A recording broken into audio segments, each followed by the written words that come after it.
नमस्कार। मोदी का electro bond scam अब सबके सामने आ गया है।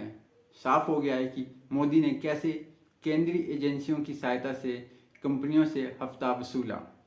इस मामले में नया खुलासा और हुआ है जो बताता है अपने चंदे के लिए मोदी सरकार आपकी जान तक को दांव पर रख रही है। बीबीसी की एक रिपोर्ट से पता चला है कि दवा बेचने वाली कई कंपनियों की दवाएं ड्रग टेस्ट में फेल होकर आई है और जब उन पर कार्रवाई की गई तो उन्होंने बीजेपी को चंदा दिया और अपनी जान छुड़ा दी।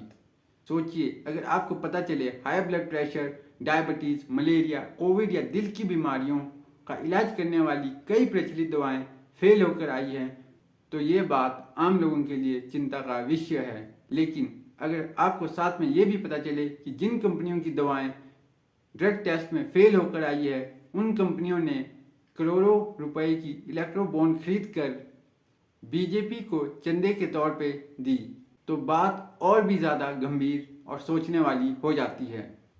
ये साफ साफ रिश्वत और आपके जीवन के साथ खिलवाड़ नहीं तो और क्या है। गुजरात की कंपनी टोरेट फार्मास्यूटिकल लिमिटेड की 3 बार दवाइयाँ ड्रग टेस्ट में फेल हो गई। इस कंपनी ने बीजेपी को 61 करोड़ का चंदा दिया। सिप्ला लिमिटेड की दवाइयाँ 7 बार ड्रग टेस्ट में फेल होकर आई, फिर भी बाद में इसने बीजेपी को 37 करोड़ रुपए का चंदा दिया। सन फार्मा की दवाएं 6 बार ड्रग टेस्ट में फेल होकर आई हैं। सन फार्मा ने बीजेपी को 32 करोड़ का चंदा दिया। इस रिपोर्ट से ये पता चलता है कि मोदी सरकार ने उन फार्मा कंपनियों से भी चंदा लिया है जिनकी दवाएं ड्रग टेस्ट में फेल होकर आई है। अब सवाल ये है कि चंदा लेने की भूख के चलते भाजपा ने देश के नागरिकों की जिंदगी के साथ खिलवाड़ किया है। इलेक्ट्रो बॉन्ड के बदले देश में जहरीली दवाओं को बेचने की खुली छूट दी है।